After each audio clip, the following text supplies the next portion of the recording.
Hi, welcome back to my channel. Today I want to go through 4 of my favourite books/series that could easily turn you into a reader or one of your friends into, because of how either they're fast-paced or the plot lines or just the incredible characters and world that you're introduced to. These are books that while reading it became a struggle to put down and made me just want to find out what happened next.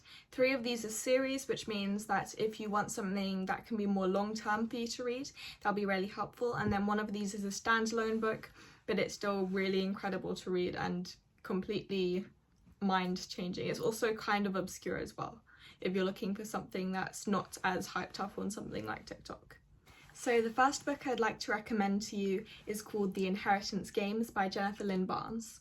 One of the many reasons this is such a great book for new readers is that the chapters are really short and the action, not as in fight scenes, but just regular action, is incredibly fast paced, which means people who get bored at just simple mundane character interactions would probably find this book really interesting.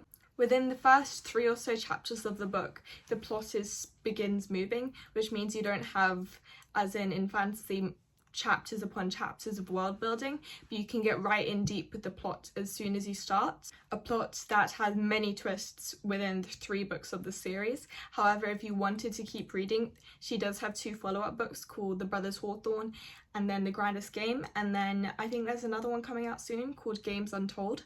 So you could stop at the trilogy and be happy if that was what you wanted to read, or you could continue it, which would be nice if you get really hooked into the series. The premise of this book, and I'm going to try to make this not spoilers, almost like a blurb, is that this girl named Avery goes to high school and she's incredibly poor. She lives with her half-sister, and one day she's called into the principal's office and told that she has been put into one of the largest billionaires in America's will, and that she needs to attend the reading of it.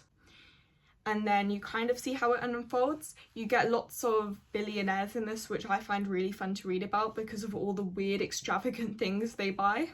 For example, when people are auctioning off helicopters just for the sake of it, and rich people games, I find that so fun to read about.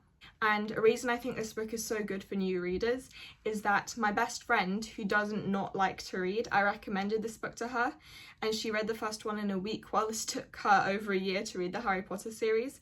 And so I think that just shows that this series is really just easy and fun to read, and I've reread it many times just to go back into that world with those characters that are really easy to like. So yeah, I definitely recommend it. I gave the first one 5 stars. Definitely read it. The next book on my list that I'd like to recommend is called Shatter Me by Tahera Murphy. I don't know if I'm pronouncing her last name right, but we'll just go with it. So the reason to me that this book is so good is the way it grips you instantly within the first chapter. So the first line of the book is, "I've been locked up for 264 days. And then you instantly want to know, why are you locked up? What did you do? Who locked you up? And all these questions. And then that just really instantly gets me wanting to read and find out what's next. This series has 6 books in it and then a few novellas. And it's kind of a compilation of genres, which makes it really interesting for whichever aspect you enjoy.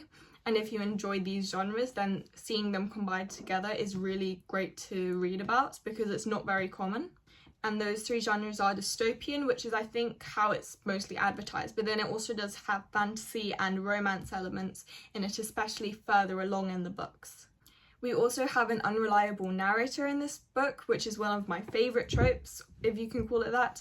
I find them so interesting to read about because you don't know if you should trust them or if you should trust your instincts, and then your instincts might be completely wrong until you find out what happens further in the book. And so I love how it keeps you curious and guessing the whole time. So I would definitely recommend this book if you like fantasy or dystopian. It's truly incredible. The next book that I'd like to recommend to you is the standalone book, and this one's called A Danger to Herself and Others. So this book is kind of for older readers. I'd say you'd have to be at least 15 to read this probably, because it's quite dark. But if you do read it, it is such an incredible reading experience, because I found that while I read this book, my own sanity felt like it was going down with it, and you begin to question yourself as the main character questions herself as well.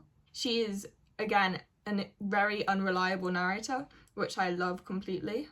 and you get so rooted to the characters in this book that you get so hooked and really want to know what happens next, because it's completely unobvious and there's a huge plot twist about 3/4 near the end of the book that completely shocked me to the bones when I read it.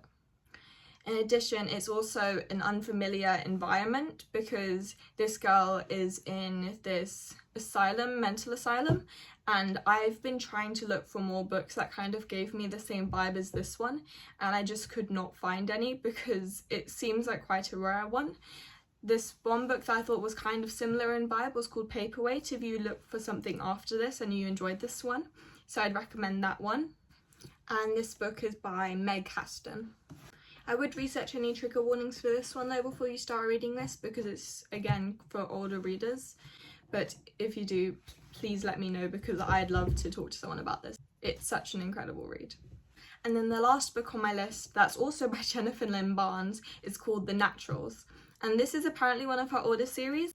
But the reason I read it was because when I got the Inheritance Games, because I got the 3 books set on my Kindle, at the end, it still had about 13% through, and I didn't really ever understand why, because I just stopped reading after the 3rd one, and they added the entirety of the first book in the Natural series onto the end, and I ended up reading that on holiday, and it was so good.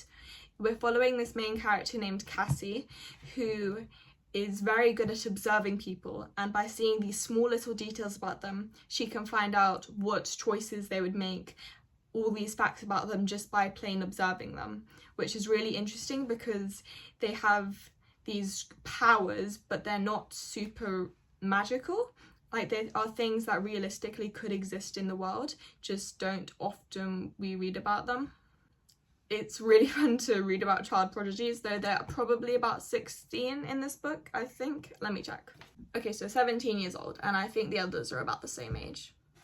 And speaking of those others, you have these 4 or 5 other characters that are also some of the most unique book characters I've ever read.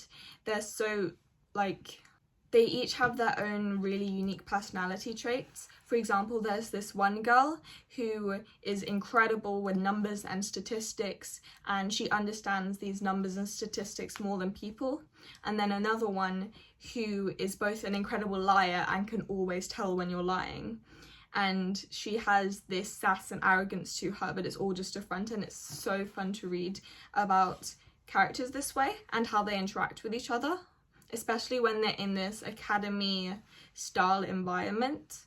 This book also has very short chapters, is very fast paced, and has incredible plot twists throughout all 4 books, and there's also a novella on the end if you really enjoy the series, so I would definitely recommend it. So those are the 4 books and series that I would recommend. They are so fun to read, and they could easily make you a reader or help you get out of a slump or help you convert one of your friends into someone who loves books.